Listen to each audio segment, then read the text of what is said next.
الحمد لله نحمده ونستعينه ونستغفره ونؤمن به ونتوكل عليه ونعوذ بالله من شرور أنفسنا ومن سيئات أعمالنا ونعوذ بالله من شرور أنفسنا ومن سيئات أعمالنا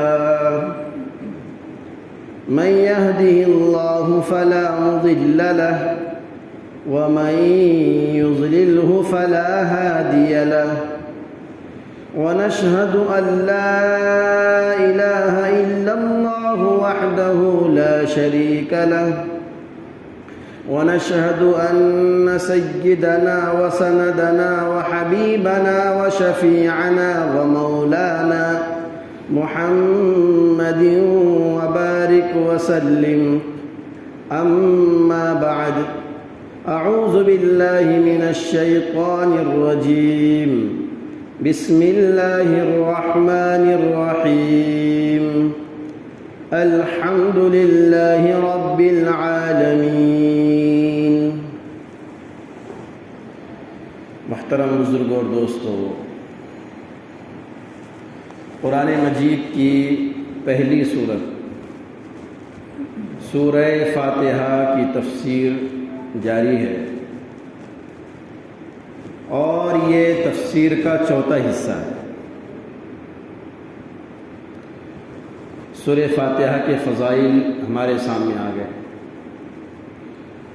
سورہ فاتحہ کے نام کیا کیا ہے وہ ہمارے سامنے آ گئے۔ اسی طرح سورہ فاتحہ میں کتنی آیتیں ہیں اس کا علم ہوا۔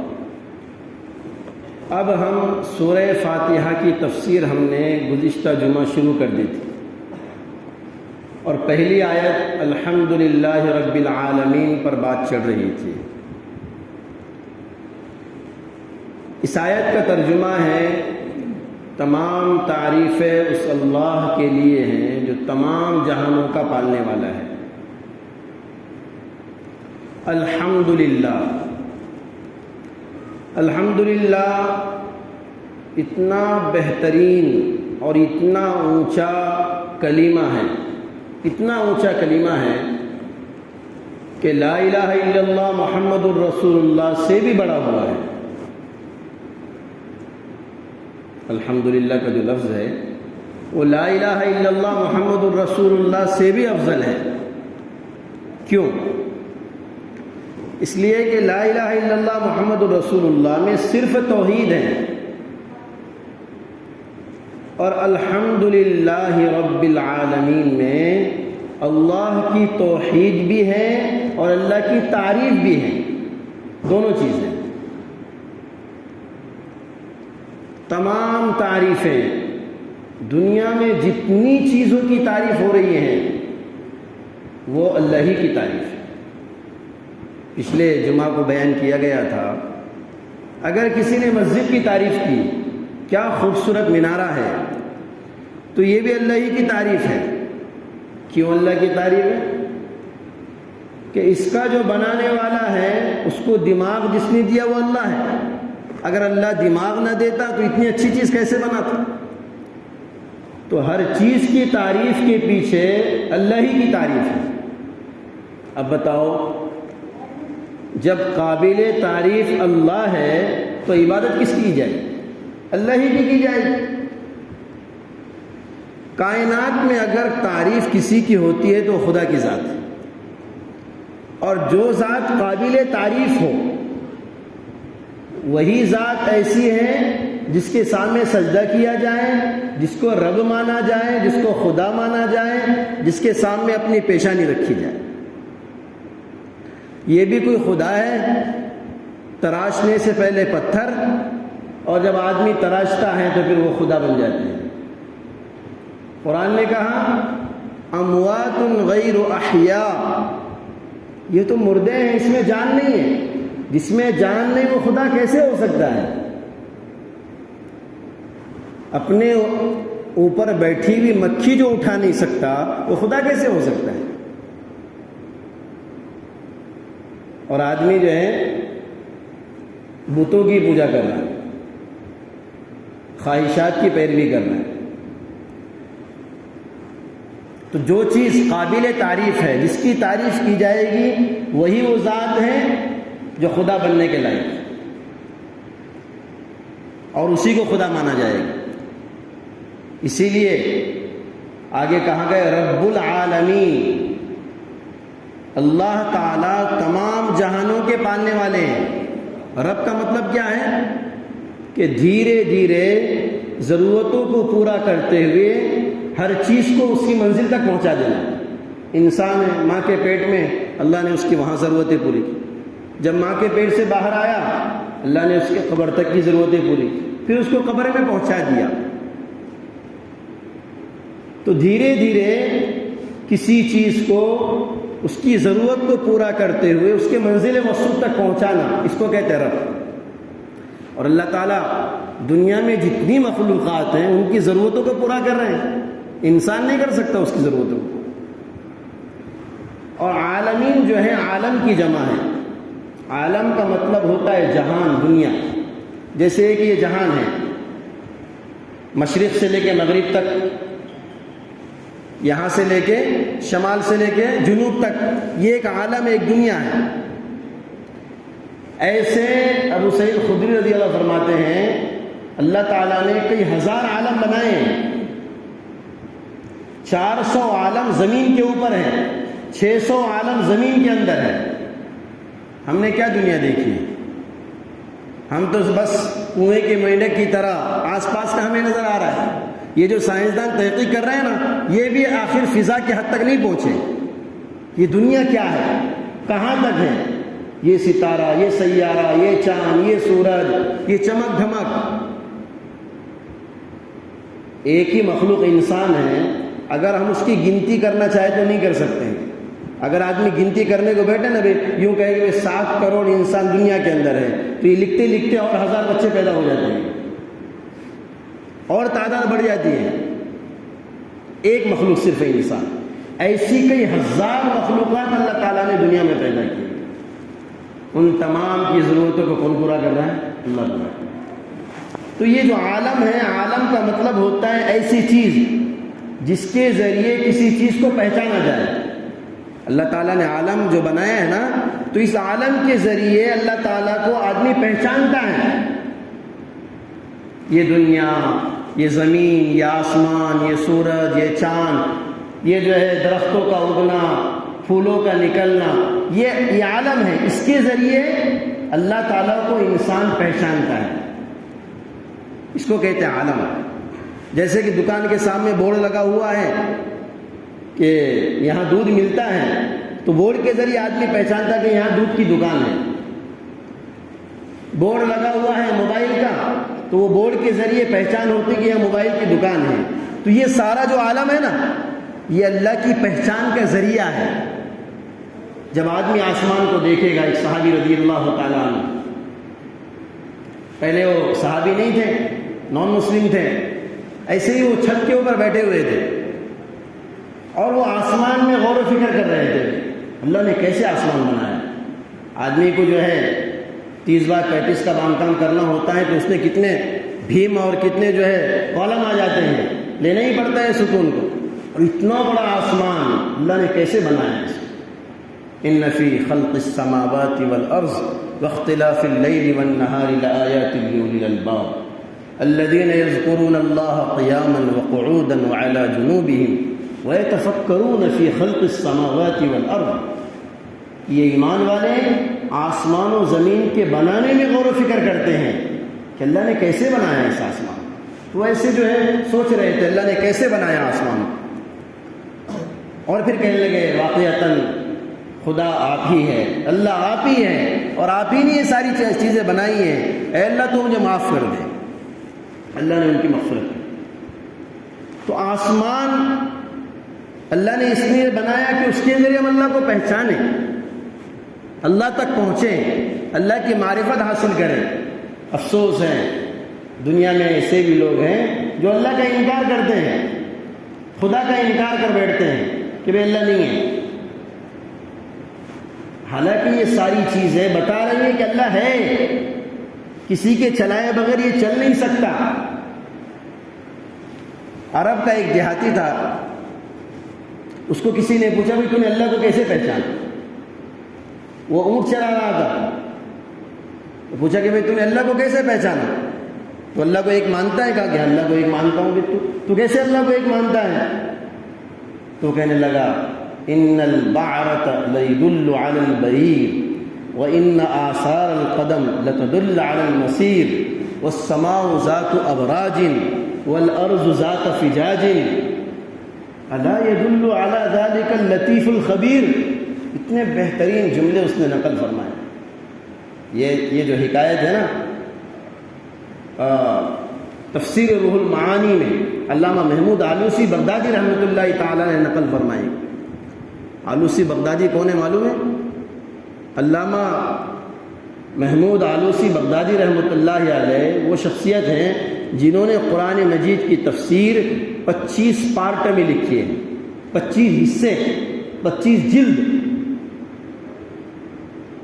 اور علماء نے ان کے بارے میں لکھا ہے۔ اتنے غریب تھے، آج تو ان کی تفسیر دیکھو یہاں تو پڑھائی جا رہی ہے، اور اس کے علاوہ ہزاروں جگہ ان کی تفسیر ہو رہی ہے،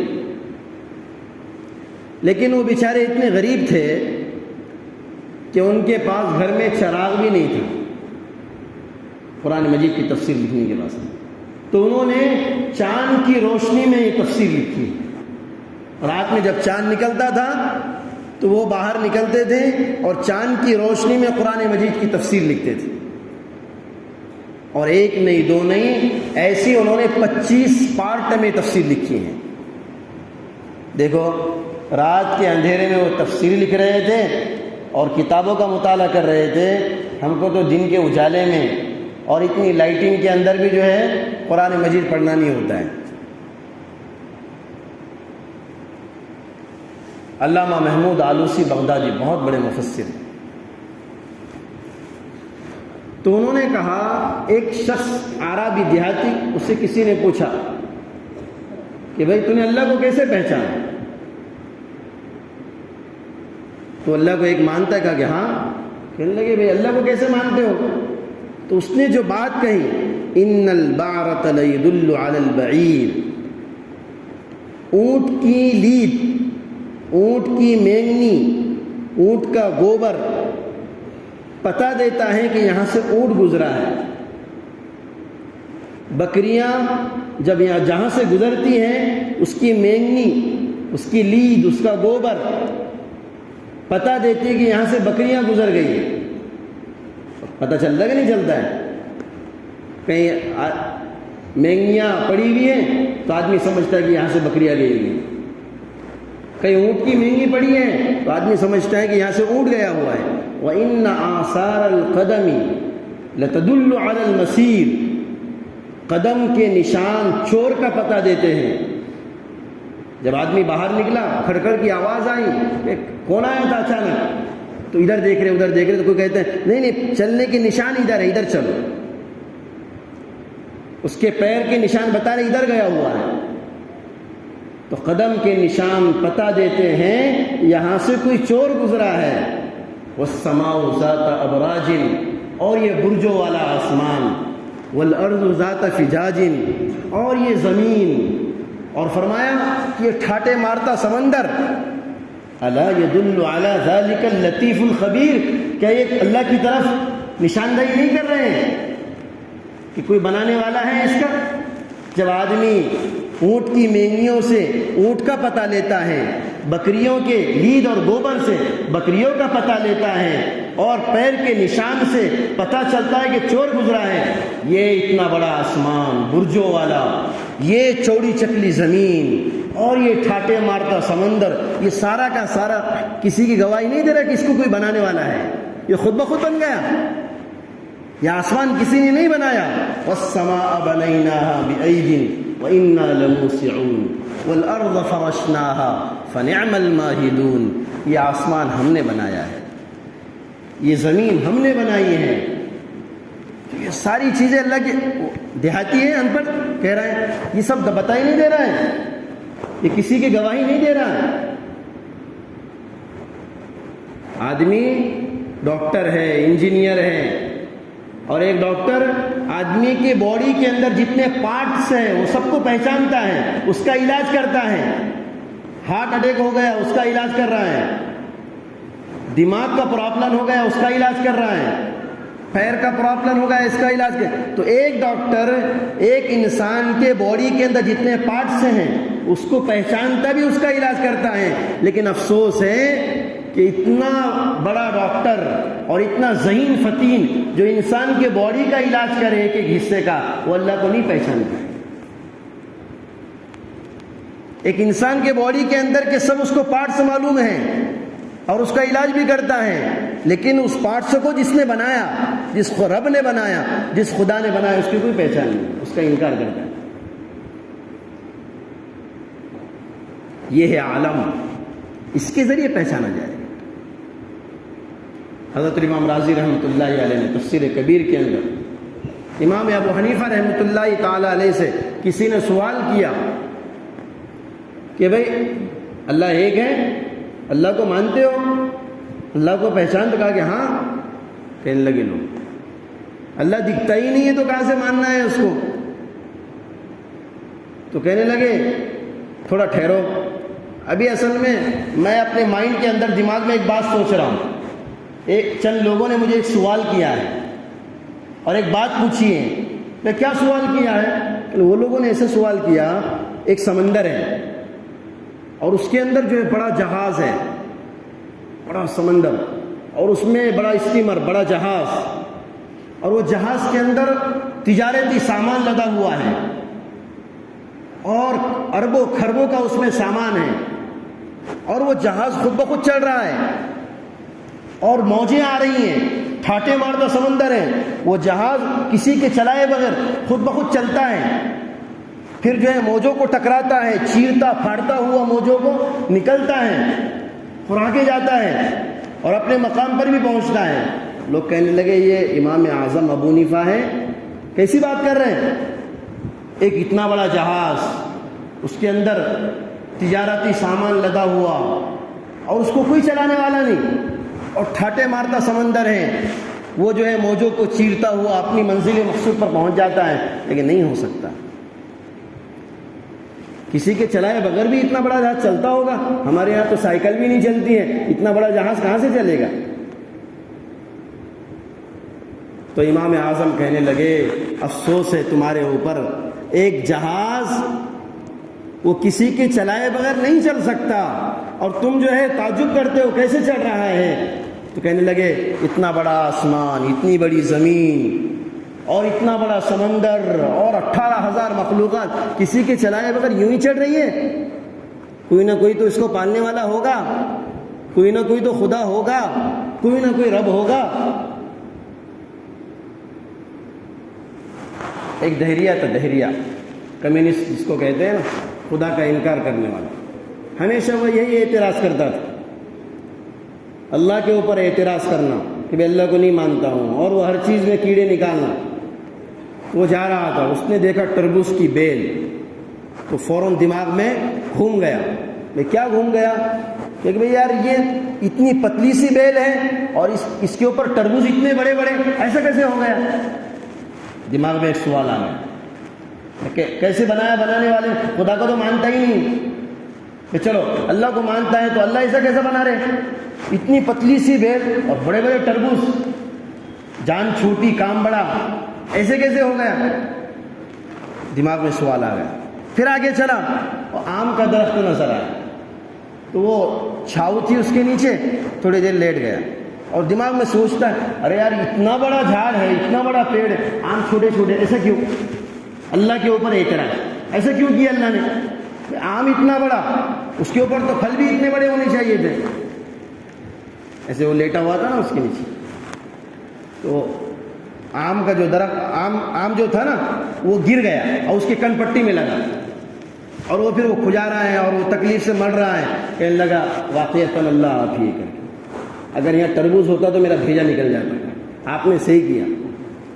تربوز کی بیل پر تربوز ہے، آم کے جھاڑ پر آم ہے، ورنہ اگر آپ یہ جو ہے تربوز یہاں لگا دیتے آم کے جھاڑ کے اوپر اور اتنا بڑا ہوتا تو میرا بھیجا نکل جاتا ہے۔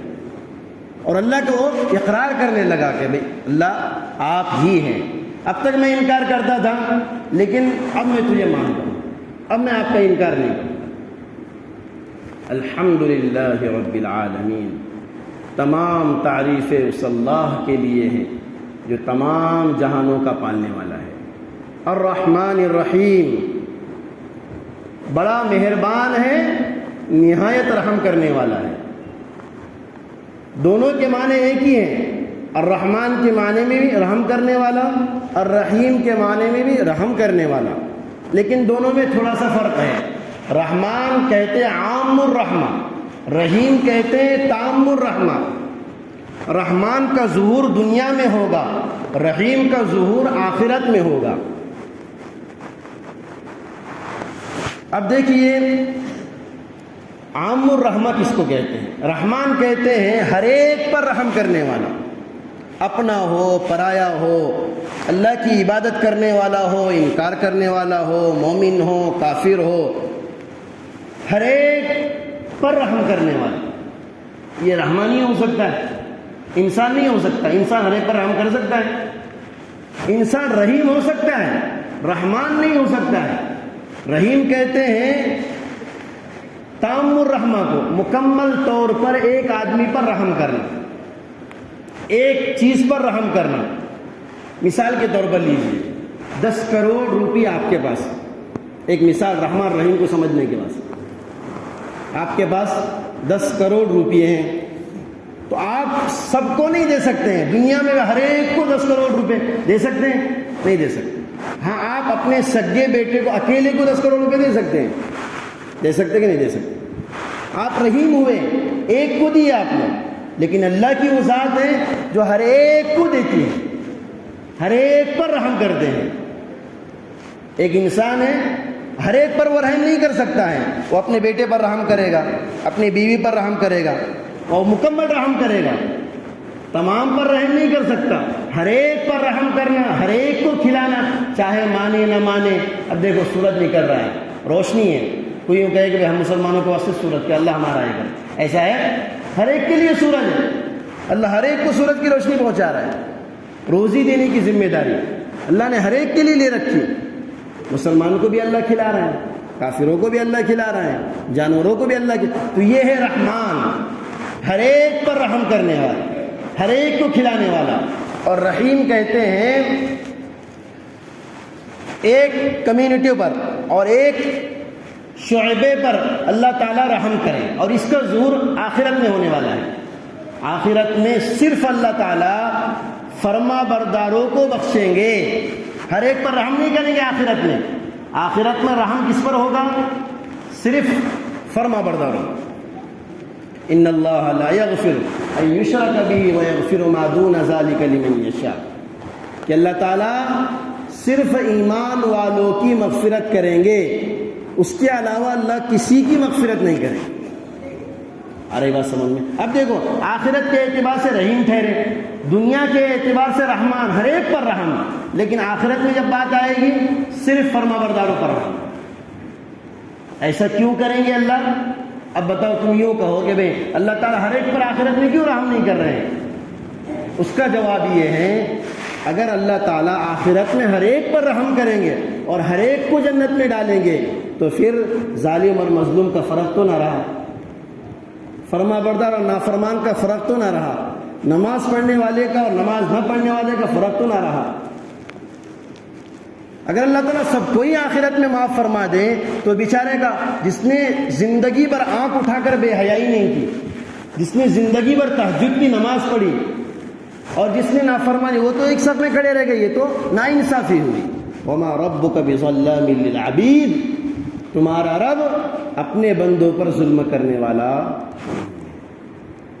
تو یہ ہے الرحمن اور الرحیم، کہ آخرت میں اللہ تبارک و تعالی صرف ایمان والوں پر مغفرت کریں گے اور ایمان والوں پر رحم کریں گے۔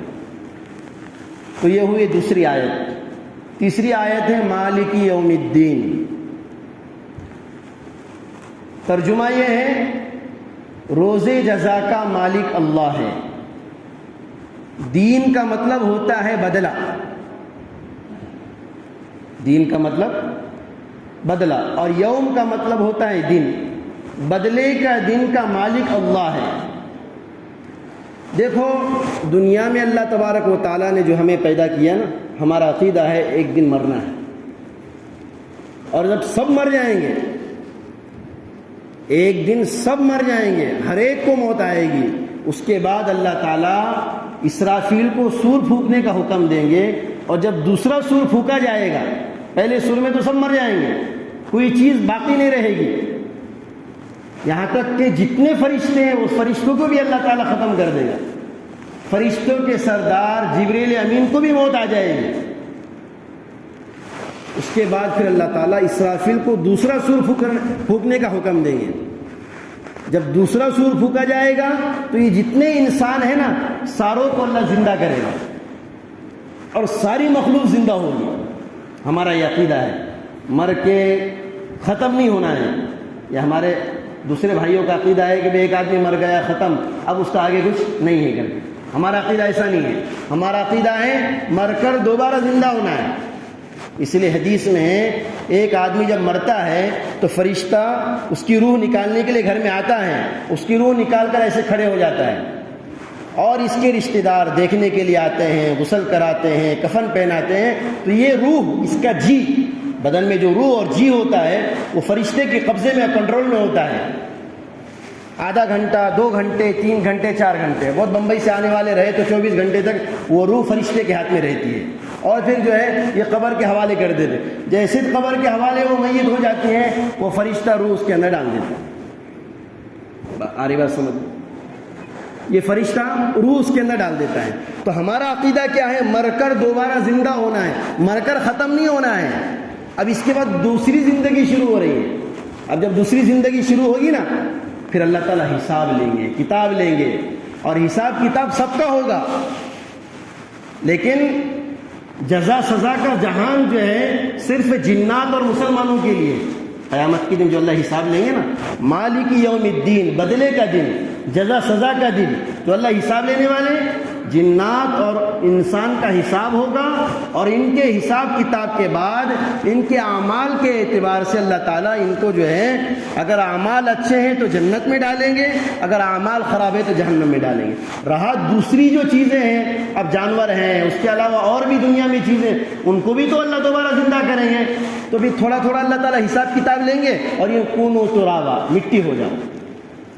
انسان اور جنات کے علاوہ کسی کو اللہ جنت میں نہیں ڈالنے والے۔ مخصوص ہے اصحاب کہف کا کتا ہے، یہ تفسیر چڑھ رہی ہے، آئندہ آگے تفصیل آ جائیں گی، لیکن جنت جہنم کا مدار صرف انسانوں پر ہے۔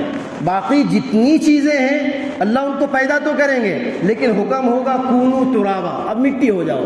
انسان اور جنات کے علاوہ سارے کے سارے مٹی کے ڈھیر بن جائیں گے، اور جو انسان ہوگا اللہ تعالیٰ اس کا حساب لیں گے، اس کا کتاب لیں گے، اور اس کے بعد اس کے اعمال کے اعتبار سے مالک یوم الدین جو کہا گیا، یہ بدلے کا دن ہے، اللہ تعالیٰ اس دن بدلہ عطا فرمائیں گے۔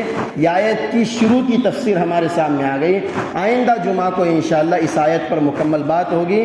درخواست ہے کہ اذان ہوتے ہی ہم تفسیر کے لیے پہنچ جائیں، تاکہ یہ قرآن مجید کی جو تفسیر ہو رہی ہے اس سے ہم زیادہ سے زیادہ فائدہ اٹھانے والے بنیں۔ ہوتا یہ آخری 10 منٹ میں کوئی آتا ہے، بات سمجھ میں نہیں آتی ہے، کنفیوژن کا شکار ہو جاتا ہے کہ بھئی یار مولوی صاحب کیا بول دیے۔